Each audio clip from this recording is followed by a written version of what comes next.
Anyways चलिएगा, थोड़ा सा कैमरे का था। एनीवेज एक मिनट देख लेना कितने सभी लोग, मतलब जो लोग को क्लास करनी तो आ गए हैं। 81 तब बताए थे। एनीवे गुड इवनिंग सभी लोग हो यहाँ पर। Good evening everyone. हाँ ठीक है, 2 लोग लेट आए हैं या हो सकता है क्लास में मेरी किसी से बात ना हुई, तो अगेन गुड इवनिंग। हमने कहा था सेमीकंडक्टर स्टार्ट करेंगे, अभी थोड़ा हम लोग प्रिपरेशन के तरीके पे बात करने लगे, आगे बढ़ते हैं। सेमीकंडक्टर्स में आएंगे तो एक्चुअली आई वाज टॉकिंग कि you already know that in current electricity कि for the conduction of the current electrons बड़े इंपॉर्टेंट होते हैं, और किसी भी कंडक्टर में कंडक्शन में इलेक्ट्रॉन्स ही पार्टिसिपेट करते हैं। तो अगर मैं तुमसे कहूं on the basis of electrical conductivity, मतलब समझिएगा किसी सब्सटेंस में, हमारी दुनिया में हमारे आसपास जो सब्सटेंस पाए जाते हैं, अलॉयज पाए जाते हैं, एलिमेंट्स पाए जाते हैं, उनके अंदर इलेक्ट्रिकल कंडक्टिविटी की गुण के आधार पर, मतलब किसी में इलेक्ट्रिकल कंडक्टिविटी बहुत ज्यादा है, किसी में इलेक्ट्रिकल कंडक्टिविटी थोड़ी कम है, और किसी में इलेक्ट्रिकल कंडक्टिविटी लगभग 0 है। तो on the basis of electrical conductivity अगर हम सब्सटेंसेस को क्लासिफाई करते हैं, उनको कैटेगराइज करते हैं, तो 3 तरह के सब्सटेंस होते हैं। आप जानते हैं, पहला है कंडक्टर, जिसमें खूब सारे फ्री इलेक्ट्रॉन्स होते हैं और उनकी इलेक्ट्रिकल कंडक्टिविटी बहुत अच्छी होती है। दूसरे होते हैं इंसुलेटर्स, जिनमें फ्री इलेक्ट्रॉन्स नेग्लिजिबल या 0 होते हैं, और इनकी electrical conductivity at least room temperature पे तो 0 ही होती है। लगभग टेम्परेचर बढ़ाने पर कुछ इंसुलेटर्स जो होते हैं उनकी इलेक्ट्रिकल कंडक्टिविटी जो होती है थोड़ी थोड़ी बढ़ती है। एक तीसरी कैटेगरी आती है सेमीकंडक्टर, जिनकी इलेक्ट्रिकल कंडक्टिविटी इंसुलेटर जैसी ना के बराबर नहीं है और कंडक्टर जैसी जबरदस्त नहीं है।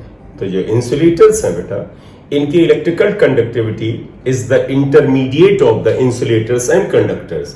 तो ऑन द बेसिस ऑफ, हम यही बात करें कि देखिएगा, ऑन द बेसिस ऑफ, साथ में लिखते चलोगे तो अच्छा रहेगा, इलेक्ट्रिकल कंडक्टिविटी सब्सटेंसेस। हाँ बेटा बस जस्ट स्टार्ट किया है। आर क्लासिफाइड, ये ऐसे सेमीकंडक्टर्स का, किसी को कोई प्रॉब्लम नहीं, मैंने पहले भी क्लास में बता दिया था।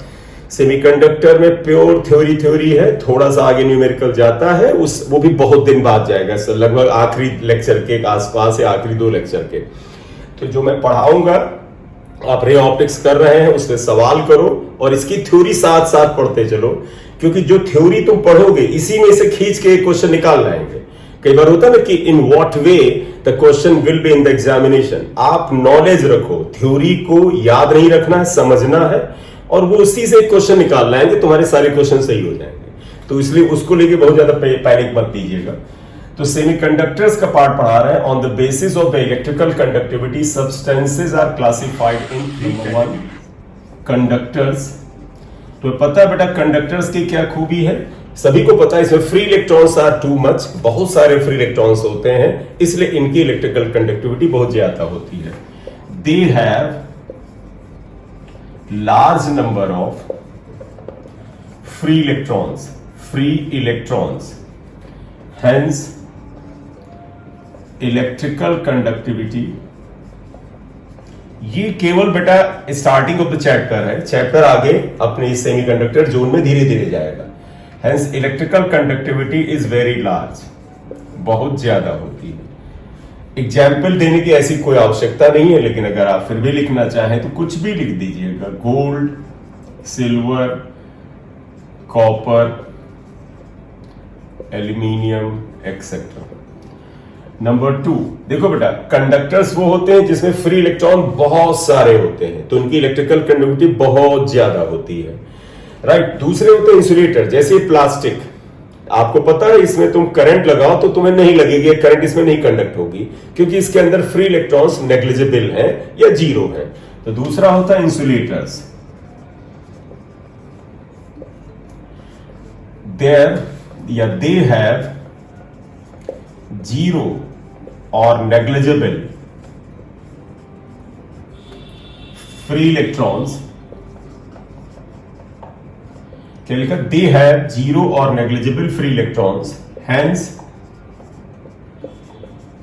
There electrical conductivity conductivity is zero और नेग्लिजिबल। इनकी इलेक्ट्रिकल कंडक्टिविटी जीरो और नेग्लिजिबल होती है, तो इसमें फ्री इलेक्ट्रॉन्स है ही नहीं बेटा, नेग्लिजिबल है। एग्जाम्पल कुछ भी लिख लो, आप वुड लिख लीजिएगा, लकड़ी लिख दीजिएगा, प्लास्टिक लिख लीजिएगा, रबर लिख लीजिएगा, एक्सेट्रा। ठीक है, इतना लिख लीजिएगा बेटा, तो ऊपर का स्पेस हटा लेंगे, हो जाए तो बताइएगा। चलिए अब मैं ये वाला पोर्शन हटा रहा हूं, कंडक्टर्स वाला, ठीक है। या तीसरे बेटा वो होते हैं सब्सटेंसेस जिनको हम सेमीकंडक्टर्स कहते हैं। सेमीकंडक्टर्स नाम से ही क्लियर है, सेमीकंडक्टर्स में क्या कि इनकी इलेक्ट्रिकल कंडक्टिविटी सेमी, यानी कि ये इंसुलेटर जैसे नेग्लिजिबल फ्री इलेक्ट्रॉन नहीं रखते हैं और कंडक्टर्स जैसे खूब मात्रा में नहीं रखते हैं। तो इसका मतलब क्या हुआ, their electrical conductivity is the intermediate of their electrical conductivity is intermediate of insulators and conductors, ठीक। their electrical conductivity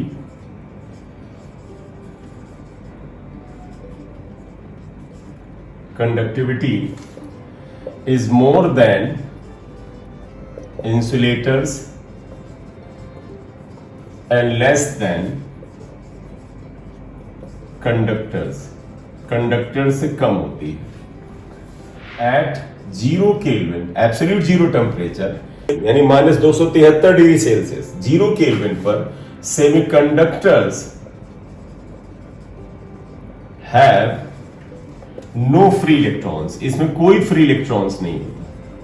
तो ध्यान रखिएगा, जीरो केल्विन -273 बहुत ही ठंडा टेम्परेचर है, इसमें इनमें कोई फ्री इलेक्ट्रॉन नहीं होता, इसलिए जीरो केल्विन पर सेमीकंडक्टर्स इंसुलेटर की कैटेगरी में आते हैं। हेंस एट जीरो केल्विन या एब्सोल्यूट जीरो टेम्परेचर सेमीकंडक्टर्स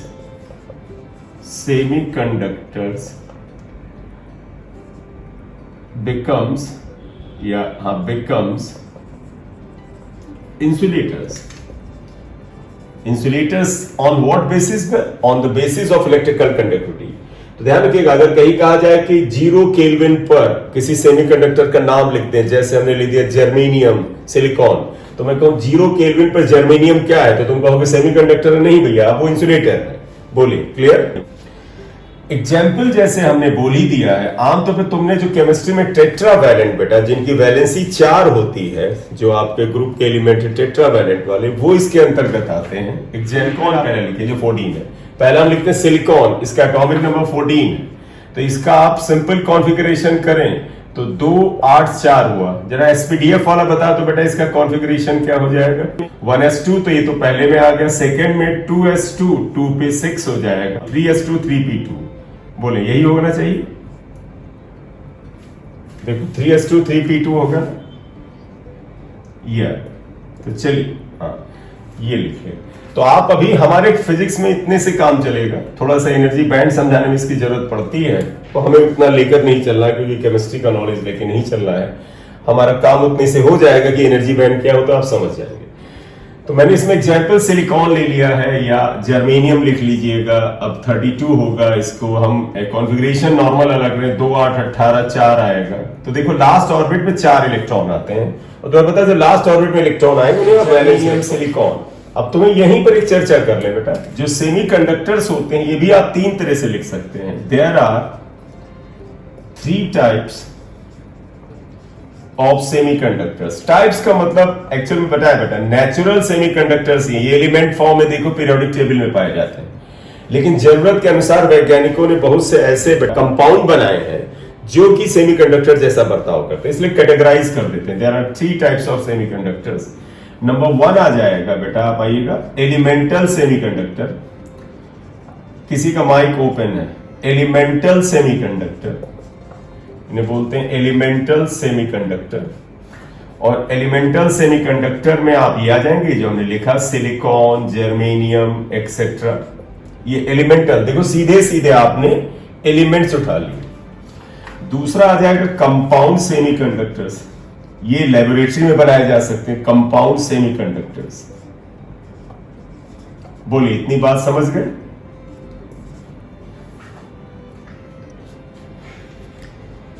इसमें सुनिएगा, ये जो टाइप्स था मैं सोच रहा था इन्हीं में तीसरा लिख दूंगा, लेकिन अब कंपाउंड को अलग से लिखेंगे तो there are 3 types of semiconductors जो लिखा है, इससे लिख दीजिएगा there are 2 types of semiconductor, या 2 कर दीजिए। वन इज एलिमेंटल, जो हम सीधे सीधे एलिमेंट लेते हैं, दूसरा आ जाएगा कंपाउंड। कंपाउंड के अंतर्गत 3 पार्ट है, तो कंपाउंड सेमीकंडक्टर आप लिख लो, इसी जगह हम लिख देंगे कंपाउंड सेमीकंडक्टर के 3 पार्ट, आप इतना नोट कर लें। चलिए, ऊपर वाला ये पार्ट हो गया होगा। ये मैं पहला एलिमेंटल सेमीकंडक्टर हटा दूं।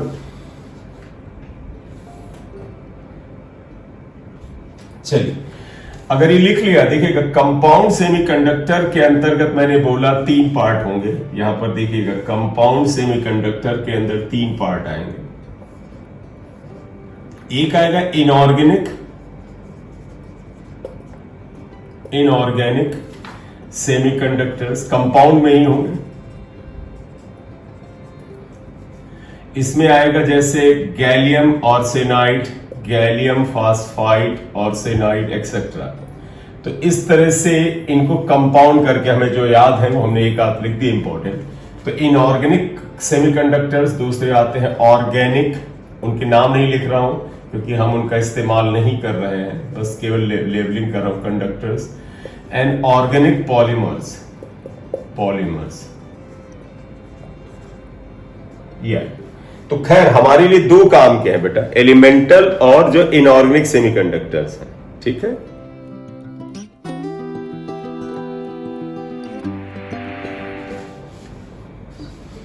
चलिए, अब हम हेडिंग देंगे एनर्जी बैंड। एनर्जी बैंड क्या होता है? ध्यान रखिएगा, एनर्जी लेवल नहीं है ये, एनर्जी बैंड है। एनर्जी लेवल से थोड़ा सा अंतर होता है। क्या है? तो अगर आप एनर्जी बैंड ये लिख लिया हो तो हेडिंग डाल लिया एनर्जी बैंड, तो आगे बढ़ाया जाए व्यवस्था को। अब एनर्जी बैंड क्या होता है? देखिएगा, how energy bands are different from energy level, इसका थोड़ा सा बताएंगे, बहुत ज्यादा उसमें नहीं हम, क्योंकि मुख्य मुद्दे पर आना चाहते हैं। तो जैसे आप मनाएगा sir how they are different, तो आप एक चीज बताइएगा, जब हम लोगों ने बोहर एटॉमिक मॉडल पढ़ा, या जो हमारे रदरफोर्ड साहब ने अपना एक मॉडल बताया, बोहर ने थोड़ा सा बेटर बताया, तो तुम्हें याद होगा कि इन बोहर्स मॉडल अगर आप ध्यान दें तो हमने ऐसे पढ़ा था, बोहर्स मॉडल या एटॉमिक मॉडल आप ध्यान रखें। तो एनर्जी बैंड के लिए हमने क्या कहा था? बोहर्स मॉडल में एनर्जी लेवल क्या था? ये डिफरेंट एनर्जी लेवल्स, यानी पूरी की पूरी एनर्जी की एक परत होती है, लेयर होती है, बस एक परत, एक लाइन। जैसे हम एनर्जी, याद करो हम एनर्जी लेवल डायग्राम को लाइन से बनाते थे। तो ये होता था कि वो सारे इलेक्ट्रॉन जिनका एनर्जी इसके बराबर, जैसे n = 1 लिख दिया, n = 2 लिख दिया, n = 3 लिख दिया एंड सो ऑन, इसमें इसकी एनर्जी होती थी माइनस, मतलब मैं हाइड्रोजन एटम के लिए यहां पर लिखता हूं -13.6/1²। E2 होता था -13.6/2²। तो ये -13.6/3², ये हुआ। तो हमारा मतलब समझिएगा, ये एटॉमिक स्ट्रक्चर बनाया था। उन्होंने कहा था किसी एक एटम के अंतर्गत डिफरेंट एनर्जी लेवल्स होती हैं, एनर्जी मतलब परतें होती है, एक परत है, ये एक परत हो गई। जिन इलेक्ट्रॉन्स की एनर्जी इसके बराबर होगी वो यहां ठहरेंगे, जिनकी इसके बराबर होगी वो वहां ठहरते हैं, और जिनकी इसके बराबर होती यहां ठहरते हैं। तो ध्यान रखो, एक एटम अगर आप पकड़ लो, एक ही एटम को, तो उस एटम के अंदर कुछ इलेक्ट्रॉन इसमें होते हैं, कुछ इसमें हो सकते हैं, कुछ इसमें हो सकते हैं। तो आप ध्यान रखिएगा किसी वक्त में, क्योंकि हो सकता है वो एक्साइटेड स्टेट में हो तो उसमें हो, तो आप ध्यान रखिएगा कोई इलेक्ट्रॉन अगर इस एनर्जी लेवल में है तो आप क्या कह सकते हो, मेरी बात को ध्यान से सुनिएगा। जैसे मैं मान लो इस कंसेप्ट के अनुसार अगर मैंने लिथियम ले लिया, मैंने कहा लिथियम को आप ले लीजिएगा, पहला हाइड्रोजन है एलिमेंट, दूसरा हीलियम, तीसरा लिथियम।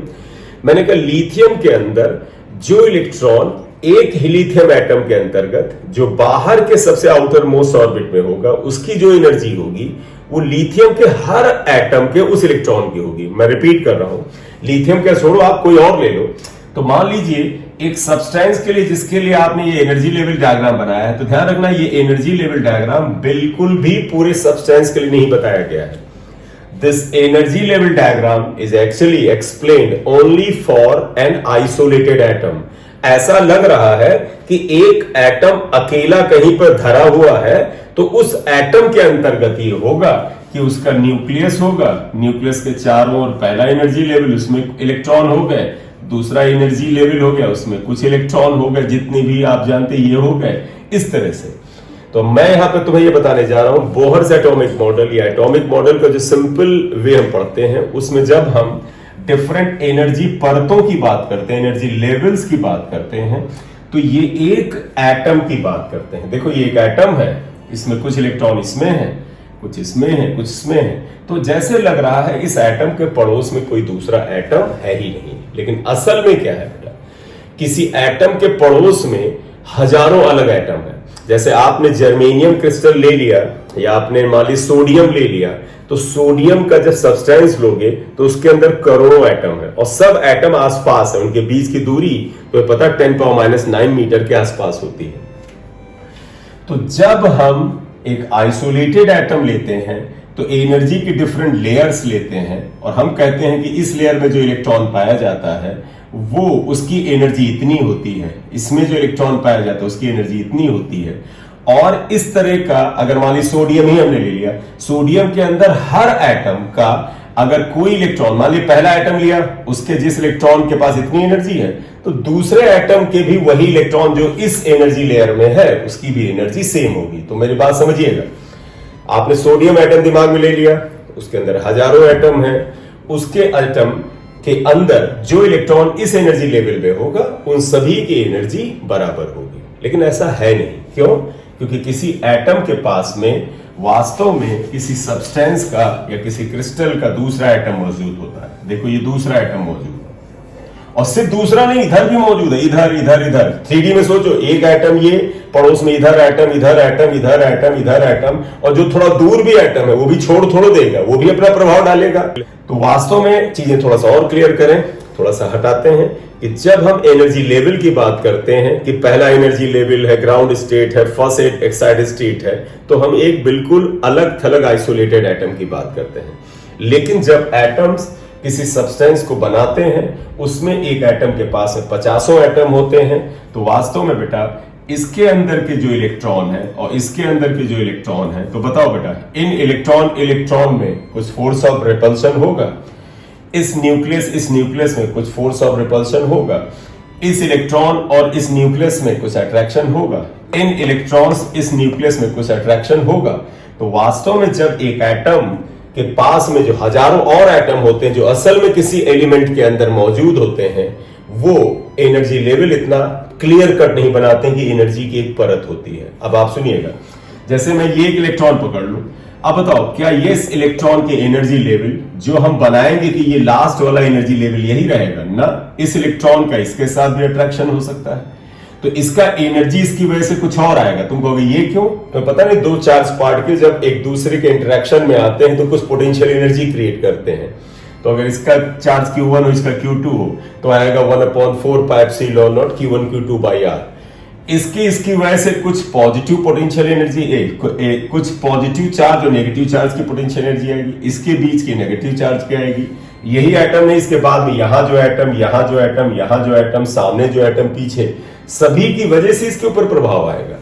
तो अब कोई इलेक्ट्रॉन जो है वो सिर्फ एक एनर्जी लेके नहीं बैठेगा। तुम कहोगे कि सर अभी हमने बताया था एक इलेक्ट्रॉन की एनर्जी लेवल ये है n=1 में, तो वही लेके बैठा है। नहीं, अब यही इलेक्ट्रॉन एनर्जी की बहुत सी परतें ले सकता है, उसकी किसी इसकी वजह से या अन्य वजहों से इसके ऊपर इसी जगह पर एनर्जी की बहुत ही महीन महीन परतें हो सकती हैं, मतलब इसके पास डिफरेंट एनर्जीज हो सकता है। तो जब कोई एटम एक एनर्जी लेवल में पाया जाता था तो हम उसकी एनर्जी को सिंपल एक एनर्जी मानते थे, क्योंकि हम मानते थे कि वो एटम आइसोलेटेड है। लेकिन एटम जब अदर एटम्स के साथ में होगा, कोई सब्सटेंस बनाएगा, कोई क्रिस्टल बनाएगा, तो अगर अड़ोस पड़ोस के एटम, उसके न्यूक्लियस, उसके इलेक्ट्रॉन्स और सभी पास के दूर के सभी का प्रभाव उस पर पड़ेगा। इसलिए किसी इलेक्ट्रॉन की सिर्फ और सिर्फ एक एनर्जी नहीं होगी, उसके बाद बहुत सारी एनर्जी की लेयर्स होंगी। अच्छा बताओ कितनी लेयर्स हो सकती हैं? अगर मैं एक सिंपल वो ले लूं, मान लीजिए एक सब्सटेंस का आपने 1 मोल ले लिया, बताओ एक सब्सटेंस का 1 मोल लिया, तो 1 मोल में तो एवोगैड्रो नंबर के बराबर एटम्स होंगे। तो मान लो ये एटम एक ऐसे सब्सटेंस का पार्ट है जिसका 1 मोल हमने सेलेक्ट किया है, तो तो 1 मोल में एवोगाड्रो नंबर के बराबर एटम्स है और हर एटम्स इसके ऊपर प्रभाव डालेगा। तो इसलिए इस इलेक्ट्रॉन की जो एनर्जी की परतें हैं, एनर्जी की पॉसिबिलिटीज हैं, वो कितनी हो सकती हैं? n हो सकती हैं। n का मतलब 10 पावर 23 टाइम्स, यानी कि अभी तक जो हम इलेक्ट्रॉन की सिर्फ एक एनर्जी बता रहे थे, बस भैया इसके पास यही एनर्जी है, अब इसके पास बहुत सी एनर्जी हो सकती है। और अगर आपने 1 मोल सब्सटेंस लिया है तो 10 पावर 23 के आसपास, 6 इंटू 10 पावर 23 के पास एनर्जी की बड़ी महीन महीन परतें हो सकती है। और ये बड़ी महीन होती है बेटा, इनके बीच का एनर्जी गैप इतना कम होता है कि आपको ना के बराबर ऐसे ऐसे लगेगा। ये बहुत, मैं तो फिर भी दूर बना रहा हूं बहुत। तो ये अब एक एनर्जी की सिंगल परत नहीं होगी, बहुत सी परतें होती हैं, इसे एनर्जी बैंड कहते हैं। और ये क्यों आता है बेटा? क्योंकि एटम आइसोलेटेड नहीं है, एटम के आसपास हजारों लाखों करोड़ और एटम उस सब्सटेंस के मौजूद हैं। उन सभी की वजह से हर इलेक्ट्रॉन के पास एनर्जी की डिफरेंट लेयर्स होंगी। उसके पास जब डिफरेंट लेयर्स होंगी तो इन लेयर को कलेक्टिवली हम एनर्जी बैंड कहते हैं। बोली, इतनी बात क्लियर है? देखो, बातें मिक्स होती तो होता है, सिंप्लीफाई करना है तो देखिए क्या कहोगे तुम। कहोगे जब एक एटम अकेला होता है, हमने माना कि अभी तक जितना पढ़ा तुमने, हमने कहा एटॉमिक स्ट्रक्चर में क्या, ध्यान दो बेटा, हम एटॉमिक स्ट्रक्चर में क्या पढ़ रहे थे? हम कहते एक एटम है, उसके अंदर न्यूक्लियस होता है, उसके चारों इलेक्ट्रॉन ऐसे वितरित होते हैं, इलेक्ट्रॉन एक्साइट होकर हायर एनर्जी लेवल में जाते हैं, तो फिर वापस आते तो एनर्जी रेडिएट करते हैं। हम एक एटम की चर्चा करें, आसपास के परिवार में अन्य जो एटॉमिक सदस्य हैं उनकी बात करेंगे। तो हर इलेक्ट्रॉन की एनर्जी में, उनके साथ इंटरैक्शन में, क्योंकि रिपल्शन होगा, ट्रैक्शन होगा, रिपल्शन इससे भी होगा, इससे रिपल्शन तो चलो कलेक्टिवली मान लिया, इन सभी की वजह से कलेक्टिवली रिपल्शन होगा, इसकी तरह से अट्रैक्शन होगा। यहां के एटम से अलग इसके ऊपर प्रभाव पड़ेगा, यहां के एटम से अलग पड़ेगा। अब तुम कहोगे कैसे पड़ोस वाला? नहीं हो सकता, दूर वाला जो एटम है वो भी तो इस पर कुछ प्रभाव डालेगा। तो लब्बो-लुआब ये बना कि जब हम किसी एटम को बिल्कुल आइसोलेटेड लेते हैं, जैसे वो अकेला है, तो उसकी एनर्जी की जो अवस्था होती थी, जिस एनर्जी स्टेट में वो रहता था, उसे हम एनर्जी लेवल कहते थे। और उसे हम एक सिंगल लाइन से ड्रॉ करके बता देते थे कि भाई ये एनर्जी लेवल है। उसके अनुसार किसी भी एटम में जिसका एटॉमिक नंबर सेम हो, जिसका ऑर्बिट का नंबर सेम हो, सेम ऑर्बिट में हो, तो उन सभी एटम्स के अंदर के इलेक्ट्रॉन की एनर्जी लेवल, मतलब एक ही एनर्जी पे बैठे हुए सभी इलेक्ट्रॉन की या सभी एटम का एनर्जी लेवल सेम होता था। लेकिन अगर वो एटम मिलकर के कोई सब्सटेंस बनाते हैं तो उसके अंदर करोड़ों अदर एटम्स हैं। अदर एटम्स के प्रेजेंस की वजह से उसके अंदर जो इलेक्ट्रॉन है और एटम के अंदर जो इलेक्ट्रॉन और इलेक्ट्रॉनिक कॉन्फ़िगरेशन है, उनकी एनर्जी लेवल की अब एक पॉसिबिलिटी नहीं है, हजारों पॉसिबिलिटीज हैं। और कितनी पॉसिबिलिटीज हैं? आसपास एग्जिस्टिंग एटम्स के बराबर है। अगर इस एटम के पास total n atoms are there, तो इसमें एनर्जी लेवल्स की पॉसिबिलिटी n के बराबर होगी। ये जो n एनर्जी लेवल की पॉसिबिलिटी है, जिनके बीच में बहुत ही कम एनर्जी गैप होता है, मतलब ये एनर्जी लेवल, ये एनर्जी लेवल, ये इनके बीच में बड़ा कम एनर्जी गैप होता है, इसे एनर्जी बैंड कहते हैं। राइट, ठीक है। तो अब मैं थोड़ा सा यह बात बताऊं, 2 लाइन लिखूंगा फिर हम बात करेंगे। लिखो, when atom is taken as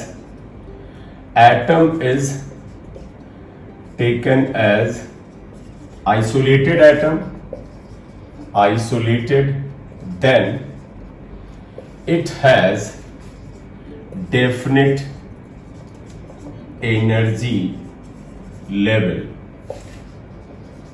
उसका एक अपना डेफिनेट एनर्जी लेवल होता है, उसके इलेक्ट्रॉन्स का अपना डेफिनेट एनर्जी लेवल होता है। But if atom is the part of a substance, किसी substance का part है, then it has different energy levels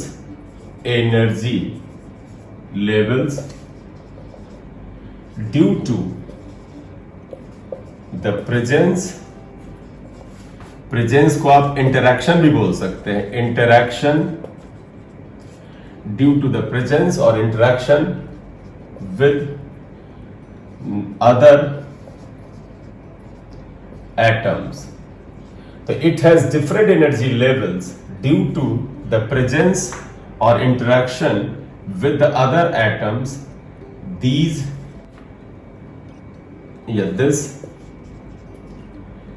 band of energy levels is called energy band. Band का मतलब एक तरह से धब्बा होता है, स्पॉट, जैसे होता है ना बैंड स्पेक्ट्रम, हम बताएं एनर्जी बैंड मैं बना दे रहा हूं, जैसे यहां पर हुआ तो इसमें ये एनर्जी लेवल में बहुत सारे एनर्जी बैंड्स हो सकते हैं, ये हमने ले लिया इसके अंदर मैंने कहा बहुत से एनर्जी लेवल्स हो गए तो ये एक बैंड बन गया। तो आप कहोगे सर ये एक एनर्जी बैंड आ गया, एनर्जी बैंड आ गया यहां पर, ठीक है। तो एनर्जी बैंड्स क्या होते हैं, अगर आपसे मैं कहूं डिफाइन किया जाए तो एनर्जी बैंड क्या है बेटा? एनर्जी बैंड बेटा डिफरेंट एनर्जी रीजन्स होते हैं, ये एनर्जी के कुछ रीजन्स, एनर्जी की अभी तक एनर्जी लेवल में एक लेयर होती थी, एक परत होती थी, बस ये पहला एनर्जी लेवल है तो है। अब ये एनर्जी के रीजन होंगे, ये पूरा का पूरा एक रीजन होगा जिसमें इलेक्ट्रॉन्स रुकते हैं या इलेक्ट्रॉन्स होते हैं, इन्हें हम एनर्जी बैंड कहते हैं। तो एनर्जी बैंड क्या हुआ? डिफरेंट ऑफ, आप कह सकते हैं एनर्जी रीजन्स या energy possesses by the electrons is called energy. लिखो तो एनर्जी बैंड्स लिख दो, एनर्जी बैंड्स क्या हुआ? लिखो therefore energy bands are energy regions in